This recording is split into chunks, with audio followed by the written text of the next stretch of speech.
corruption is not really the central problem, the central resistance to Africa's development, that it is the incompetence of our leaders over time and replicating itself in many countries that has brought us to where we are. Therefore, that instead of focusing on talking about eliminating corruption, if perhaps we put the competent hands to work, we should get there. What do you say to that? There is a sense in which those who say that are actually reading from the same page as I do. That really? The African problem is essentially and fundamentally a failure of leadership, and that corruption is a manifestation of that failure of leadership.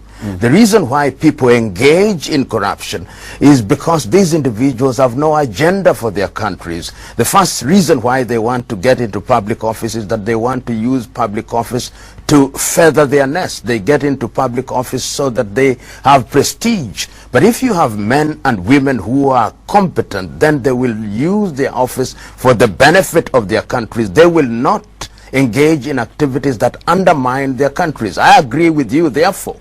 So yes. Do you mean competence? You know, leadership... Are you speaking to the question that they are incompetent people who are handling the African affairs, and they've been doing it for a while? When you say it's a problem of leadership, do you mean that a leader is incompetent? Leaders of Africa are incompetent?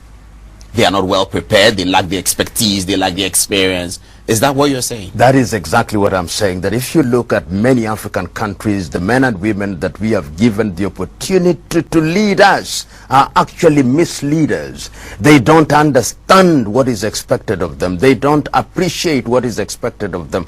They don't use the expertise that is around them. Because what is leadership? Leadership is the ability to identify professionals and experts in different areas and use the expertise to achieve the overall agenda that is in the interest of the nation, so that you don't have to be an economist to ensure that your country is moving in the right economic direction. Your ability to identify those who have the technical know-how, to use that technical know-how and to ensure that that technical know-how fulfills the desires of your people, because people have very basic needs. People want food. And therefore you've got to ensure that your agriculture is right. People want medicine in the hospital, to ensure that you have medicine and properly trained personnel. People want infrastructure, to ensure that you have infrastructure.